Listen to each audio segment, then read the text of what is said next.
नमस्कार। भक्ति वचन में एक बार फिर से आपका स्वागत है।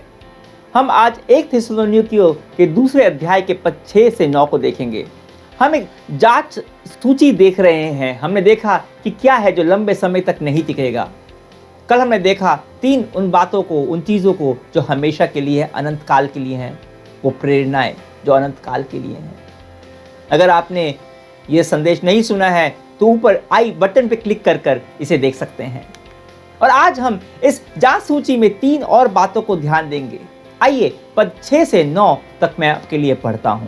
और यद्यपि हम मसीह के प्रेरित होने के कारण तुम पर बोझ डाल सकते थे, तो भी हम मनुष्य से आदर नहीं चाहते थे, और न तुमसे और न किसी और से। परंतु जिस तरह माता अपने बालकों का पालन पोषण करती है, वैसे ही हमने भी तुम्हारे बीच में रहकर कोमलता दिखाई है। और वैसे ही हम तुम्हारी लालसा करते हुए न केवल परमेश्वर का सुसमाचार पर अपना प्राण भी तुम्हें देने को तैयार थे, इसलिए कि तुम हमारे प्रिय हो गए थे। क्योंकि हे भाइयों, तुम हमारे परिश्रम और कष्ट को स्मरण रखते हो। हमने इसलिए रात दिन काम धंधा करते हुए तुम में परमेश्वर का सुसमाचार प्रचार किया, कि तुम में से किसी पर भार ना हो। इन पदों में पौलुस की सेविकाई से 3 वो बातें समझ में आती हैं जो हमारी सेवा में भी होनी चाहिए, तब ही उसके फल हमेशा के लिए रहेंगे। पहला, जिनकी सेवा कर रहे हैं उनका पालन पोषण माता की तरह करो। पौलुस एक प्रेरित था। वह थिस्सलुनीका की मंडली की सेवा कर रहा था। उन्हें यीशु मसीह में नए जीवन के बारे में सिखा रहा था, और वह अपने रहने खाने की व्यवस्था के लिए उनसे अपेक्षा रखे, यह उसका अधिकार था।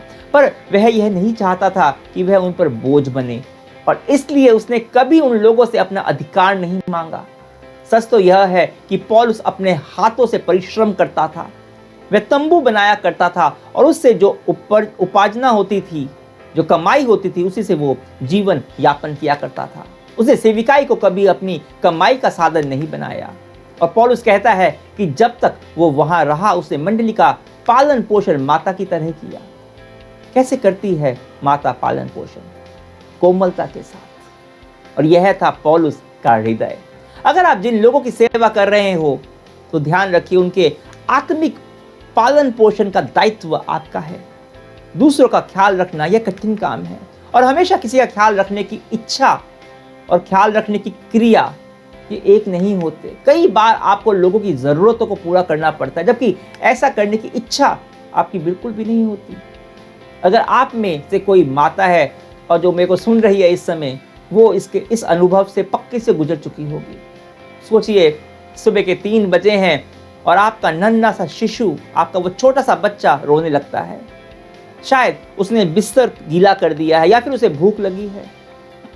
क्या आपका उठने का मन करता है? क्या आप खुश होते हो, अरे वाह, मेरा बच्चा रो रहा है सुबह के 3 बजे, कितनी प्यारी बात है? नहीं ना, आपका उठने का मन नहीं होता। पर फिर भी आप उठते हो, उसका ख्याल रखते हो कोमलता के साथ। कभी कभी झल्ला भी उठते हो, फिर भी बच्चे के साथ कोमलता से ही पेश आते हो। आप सोचिए, अगर काम से शाम को वापस आते हो, मन है कि आराम से बैठकर थोड़ी देर टीवी देखूं, पर जैसे ही आप घर पे घुसते हो, आपकी पत्नी को आपसे बात करनी है, आप उसे सुनते हो, उससे बात करते हो। यह है ख्याल रखना। आप करते हो बिना कुड़कुड़ाते हुए, अपनी भावना के विपरीत। यह है कोमलता। जब आप सेवा करते हो तो लोगों का ख्याल रखते हो, उनका पालन पोषण करते हो। जरूरी नहीं है कि हर समय आपका यह करने का मन कर रहा हो, फिर भी आप कोमलता के साथ ये करते हो। एक मजे की बात है जो मैंने नोट की है। पहले मैं ख्याल करता हूँ, पहले सेवा करता हूँ, फिर मेरे को यह करने का मन करने लगता है। जब मैं भक्ति वचन के लिए तैयारी करता हूँ, तो मेरे को पहले स्क्रिप्ट लिखनी पड़ती है, काफ़ी तैयारी करनी पड़ती है, काफ़ी प्रार्थना करनी पड़ती है। कई बार मेरे को लिखने में बहुत आलस आता है, मन ही नहीं करता, पर फिर भी करता हूँ, और कुछ देर में वो करने की भावना भी आने लगती है। यही लोगों का ख्याल रखने के साथ भी होता है। पहले हम करते हैं, उसके बाद भावना आती है, फीलिंग बाद में आती है। तो ख्याल रखना, पालन पोषण करना, यह वह है जो हमेशा के लिए फल देता है। पर आप ऐसा क्यों करते हैं? क्यों करते हैं ऐसा? पौलुस ऐसा क्यों करता था? यह हमें समझ में आता है दूसरी बात से जो पौलुस करता था, और वह है प्रेम। वह लोगों से प्रेम करता था। पौलुस पद 8 में कहता है, हम तुम्हारी लालसा करते हुए न केवल परमेश्वर का सुसमाचार पर अपना अपना प्राण भी तुम्हें देने को तैयार थे, इसलिए कि तुम हमारे प्रिय हो गए थे।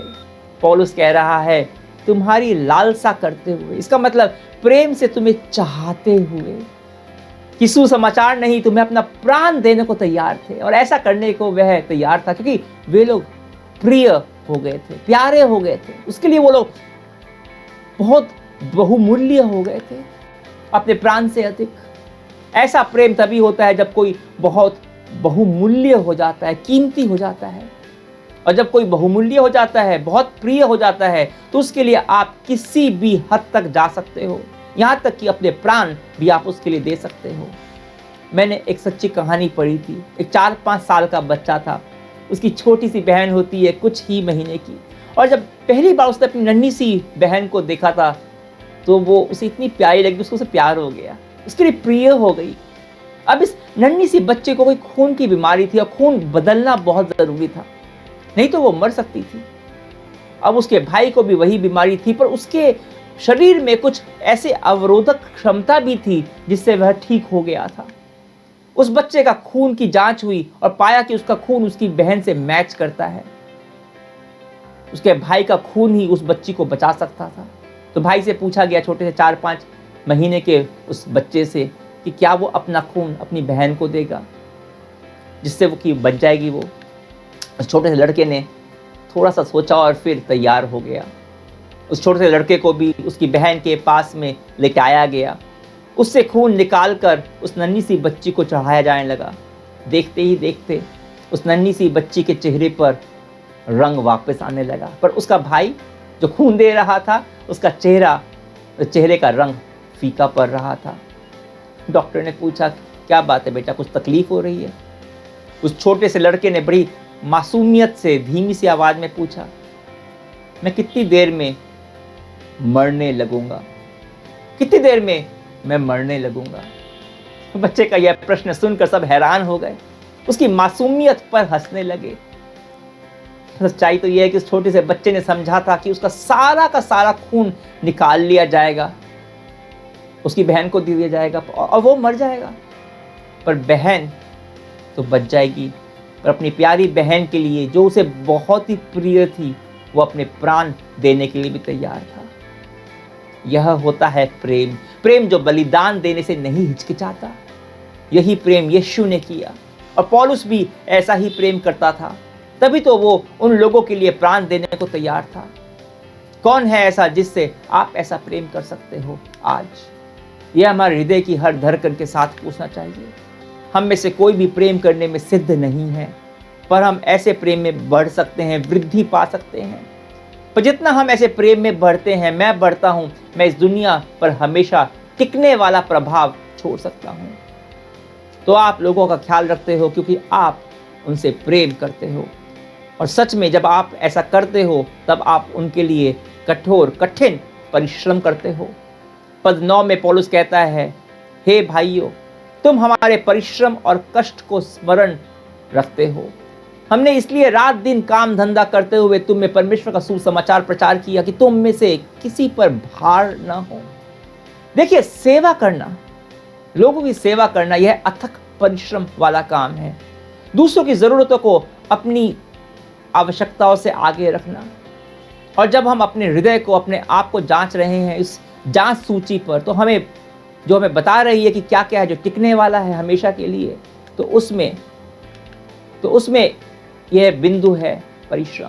लोगों का प्रेम ख्याल रखते हुए परिश्रम आप करते हो, उसका मूल्य अनंत काल तक है। यहाँ मैं अपनी मम्मी का उदाहरण देना चाहूँगा। मेरे पिताजी के मस्तिष्क में कुछ बीमारी थी, घर का पूरा भार मेरी मम्मी पर था। मेरे पिताजी का ख्याल रखना, हम 2 भाई बहन का भरण पोषण करना, घर का सब कुछ काम, उन्होंने वो सब किया। घर का काम, बीमार पति की देखभाल, फिर बाहर जाकर वो घर जाकर वो बच्चों को पढ़ाती थी। पैसे बचाने के लिए वो धूप में एक घर से दूसरे घर पे जाया करती थी पैदल। रात को वापस आती थी और वापस आके खाना बनाती थी, हम लोग खिलाती थी। सब कुछ किया उन्होंने। आज वो 80 के ऊपर है। इस उम्र में भी वे अपनी शक्ति से अधिक परिश्रम करती हैं। आज भी घर का सारा काम और फिर दूसरों की सेवा करना, उनके लिए प्रार्थना करना, कहीं भी उनको प्रार्थना के लिए बुलाया जाए, चाहे वो खुद कितनी भी थकी हुई क्यों ना हो, वो तैयार रहती हैं। किसी पर भार नहीं है, मुझ पर भी नहीं। आज भी वो मेरी सेवा करती हैं जितनी मैं उनकी नहीं कर पाता। और ऐसा करने के पीछे उनकी क्या प्रेरणा है? वह कहती है, मैं केवल परमेश्वर के लिए करती हूँ, उनके प्रेम के लिए करती हूँ। सुनकर आसान नहीं लगता? क्या हम भी इस तरह से कर सकते हैं? यीशु के चेलों को भी ऐसा लगा होगा जब यीशु ने उन्हें सेविकाई के लिए दो कर भेजा होगा। यीशु कर सकता है, उसको चमत्कार करना आता है, क्या हम कर सकते हैं? और वो लोग वापस आते हैं प्रफुल्लित होकर, उत्साहित होकर, क्योंकि यीशु के नाम से उन्होंने भी चमत्कार किए थे। दुष्ट आत्माएं भी यीशु के नाम से उनके वश में थी और इसलिए वो आनंदित थे, उत्साहित थे। पर यीशु कहते हैं, इसलिए नहीं, पर इसलिए आनंदित हो कि तुम्हारा नाम स्वर्ग में लिखा है। बहनों और भाइयों, आप इसलिए नहीं सेवा करते, परिश्रम करते कि आप स्वर्ग जाएं, पर इसलिए करते हो क्योंकि परमेश्वर के प्रेम के कारण, यीशु मसीह के बलिदान के कारण आपका नाम पहले से ही स्वर्ग में लिखा हुआ है। अब परमेश्वर से प्रेम करते हो इसलिए कि उसने पहले आपसे प्रेम किया, और क्योंकि आप उससे प्रेम करते हो, आप उनसे प्रेम करते हो जो यीशु मसीह में विश्वास के द्वारा उद्धार पाए हुए हैं, जो परमेश्वर के लोग हैं। पर आप उन लोगों से भी प्रेम करते हो जो परमेश्वर के बिना नाश हो रहे हैं, और आप उन सब की सेवा करते हो और उसके लिए परिश्रम करते हो, क्योंकि सेवा में किया गया यह परिश्रम का मूल्य परमेश्वर के राज्य में हमेशा के लिए है। आपकी सेवा से जो लोग उद्धार पाएंगे, जो अनंत जीवन का मुकुट पाएंगे, वे लोग हमेशा परमेश्वर राज्य में आपके और मेरे समीप सनातन के लिए परमेश्वर की आराधना करेंगे। जब मैं परमेश्वर के प्रेम को अपनी प्रेरणा बनाता हूँ, इस बात को ध्यान रखता हूँ कि उसके प्रेम के कारण मेरा नाम स्वर्ग में लिखा है, तो मैं दूसरों का ख्याल रखता हूँ, क्योंकि परमेश्वर की ही नाई मैं उनसे प्रेम करता हूँ, उनके लिए बलिदान देते हुए परिश्रम करता हूँ। और यही है वो तीन चीज़ें, वो तीन काम जो टिकने वाले हैं। संसार की रीत से किया गया सारी चेष्टा, सारे काम, सारी सफलता, सारा धन कुछ ही क्षण में खत्म हो जाएगा, नाश हो जाता है। आज है पर कल नहीं। पर परमेश्वर के प्रेम की रीत से किया गया प्रेम पूर्ण परिश्रम, वो दूसरों का ख्याल, वह स्वर्ग में संचित किया गया धन है जो कभी भी नाश नहीं होगा। मैं एक ऐसा जीवन जीना चाहता हूँ जो कभी नाश ना हो। आपके लिए भी यही प्रार्थना है कि आपका जीवन इस संसार में एक प्रभाव छोड़ जाए जो कभी भी खत्म ना हो। दूसरों का ख्याल रखना, प्रेम, परिश्रम आसान से जहाँ सूची है, पर इसमें वो सामर्थ्य है जो आपको असीम आनंद दे सकती है अनंत काल तक के लिए। आइए प्रार्थना करते हैं। यीशु कौन है जिसे आज हमारी ज़रूरत है, हमारे प्रेम की ज़रूरत है? कौन है जिसके लिए मुझे आज परिश्रम करना है? उसके लिए मैं अभी प्रार्थना करने से शुरू करता हूँ। मैं यह ख्याल करता हूँ कि परमेश्वर इससे प्रेम करते हैं। कौन है वो व्यक्ति जो आपके दिल में आ रहा है? उसके लिए प्रार्थना करना शुरू कीजिए। कौन है वो व्यक्ति जो परमेश्वर चाहता है कि आप उससे आज प्रेम करो? उसके लिए प्रार्थना करना शुरू कीजिए अपने दिल ही दिल। पिता, हमें बुद्धि दे ये समझने की कि क्या है जो हम उसके लिए कर सकते हैं। हो सकता है वो अथक परिश्रम हो, और उसी को तो करने में आनंद है। वही तो वो प्रभाव छोड़ जाएगा जो हमेशा के लिए है। केवल हमारा परिश्रम नहीं, पर वो परिश्रम जो तेरे विश्वास, तेरे प्रेम से प्रेरित है। कौन है जिसे आज हमारे प्रेम की, ख्याल रखने की, हमारे परिश्रम की आवश्यकता है? यीशु हमें बुद्धि दे, हमें सामर्थ्य दे। यीशु के नाम से प्रार्थना करते हैं, आमीन। कल हम इस अध्याय के 10 से 12 पद को देखेंगे। तब तक के लिए आज्ञा दीजिए। परमेश्वर की महिमा हो।